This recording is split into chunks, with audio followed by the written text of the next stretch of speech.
2029 election లో Madhav option ఏంటి? Contest చేస్తారా? జగన్మోహన్ రెడ్డి మళ్ళీ సీట్ ఇవ్వకపోతే కంటిన్యూ అవుతారా పార్టీలో లేదా? అదేం లేదండి. నేను ఇప్పుడు 3 సార్లు నాకు అవకాశం రాలేదు, అయినా నేను కంటిన్యూ అయ్యాను కదా ఆయనతో పాటే. మేము 2 సార్లు మేము ఆ సీట్ గెలిపించడం కూడా జరిగింది.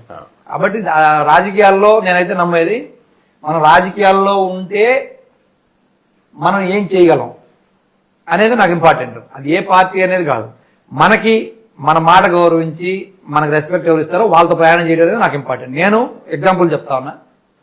మా క్లాస్మేట్ ఒక లాయరు, మా కందుకూరులో మా క్లాస్మేట్ అబ్బాయి చాలా పేద లాయర్, కందుకూరు కోర్టులో పనిచేసుకునే అతను లివర్ పాడైపోయి చనిపోయే పరిస్థితి వస్తే ఒకరోజు నా దగ్గర రావడం జరిగింది. నాకు ఫోన్ చేసి అమ్మాయి ఇట్లా ప్రాబ్లం అయింది నాకు అని చెప్పి అడిగితే నేను ఇమీడియట్ గా వెంకటగిరి ప్రోగ్రామ్ లో జగన్మోహన్ రెడ్డి గారు వేరే జిల్లాలో ఉండి తిరుపతి జిల్లాలో నేను ఆ పేషెంట్ తీసుకొని మా ఫ్రెండ్ తీసుకొని వెళ్ళాను.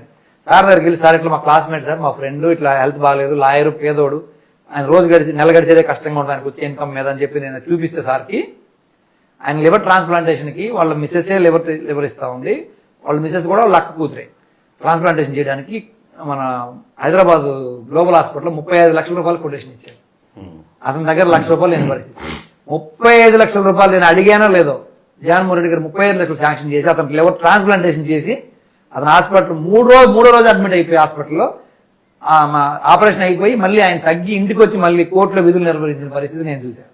నేను ఒక మాట అడిగితే ఒక పేషెంట్ 35 లక్షల రూపాయలు హెల్ప్ చేస్తే అలాంటి వదులుకొని ఎలా బయటకు వెళ్తారండి ఎవరైనా రాజకీయాల్లో? నేను ఎందుకు రాజకీయాల్లోకి వచ్చాను?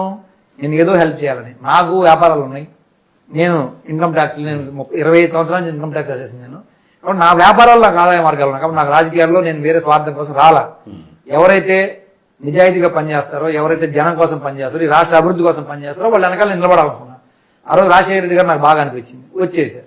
కానీ ఆయన తర్వాత జగన్మోహన్ రెడ్డి గారు గత 5 సంవత్సరాల అభివృద్ధి చూస్తే నా కోసం మా నియోజకవర్గానికి ఆయన ఇచ్చింది రామాయపట్నం పోర్టు తీసుకొచ్చాం, ఇండోసోల్ తీసుకొచ్చాం, బీపీసీఎల్ తీసుకొస్తున్నాం, లేకపోతే మళ్ళీ ఇండస్ట్రీ కారిడార్ తీసుకొస్తున్నాం మాలకొండ దగ్గర మా నియోజకవర్గం ఆనుకొని.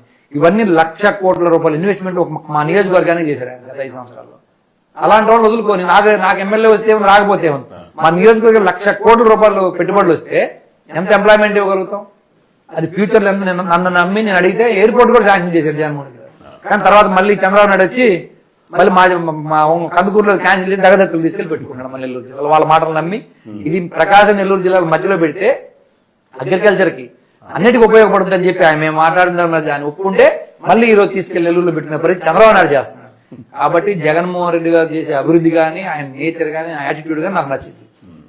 నేనేందో ఆయన తెలుసు. కాబట్టి మేమిద్దరం ఒక బాండింగ్ లో ఉన్నాం. కాబట్టి సీట్లు వచ్చినా రాకపోయినా నా ప్రయాణం జగన్మోహన్ రెడ్డి గారితో. ఒకవేళ నాకు అవకాశం రాలేదనుకోండి, నా బిజినెస్ చేసుకుని నేను హ్యాపీగా ఉంటాను తప్ప అట్లాంటి ఆలోచన చేయాల్సిన అవసరం నాకైతే లేదు.